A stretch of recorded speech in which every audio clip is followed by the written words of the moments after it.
okay? But now we got to dig deeper and we got to see exactly what was said behind closed doors, because, you know, we have a large prison population here in the United States. It's like over 2 million people behind bars, but there's only about 200,000 in federal custody. Okay, in federal custody. Now, the feds, they control that. They don't control what's happening in the state penitentiaries, okay, and the county jails. They don't control that, okay? So when we talk about the prison population or the prison industrial complex, and every time somebody's running for president, you know, you're rah, rah, rah, rah, rah. That's, they only have 200,000 people locked up, okay? The states have 2 million. The states have 2 million people locked up, okay? So that's where we got to understand the difference of the powers between the federal government and the state governments, okay? And again, we'll get into that in a later video. So let me continue. I don't want to keep you guys too long. You have what's called implied powers, hidden within the express federal powers, okay?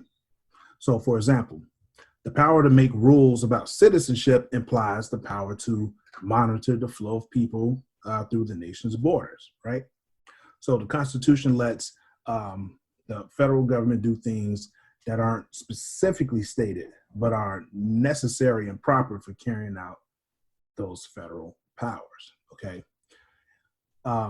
There are also concurrent powers, okay? Concurrent powers that both states and the federal government have, and excuse me, and that both can exercise at the same time, as long as that doesn't interfere with each other, with the state and the federal government. As long as they don't interfere with each other, then, you know, they can exercise those at the same time. So normally interference isn't an issue because federal and state governments operate as two separate systems. Two separate systems.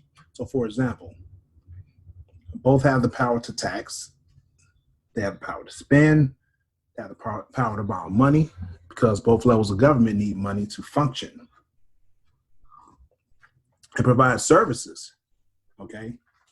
They both need those in order to exist, you know, in order to sustain itself. Both levels have the power to define crimes and determine the punishments for those crimes.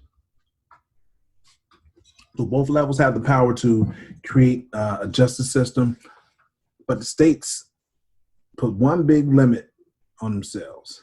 One big limit on themselves in the Constitution. The states did this. If the state and federal laws do interfere with each other, federal laws are supreme. So that's, and some of you may have heard of it, it's called the Supremacy Clause.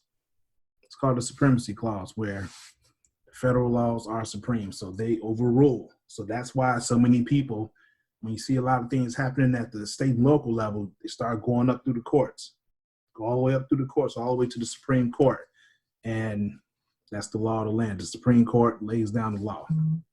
So the states, I think they kind of screwed themselves on that when they gave that part of their sovereignty up.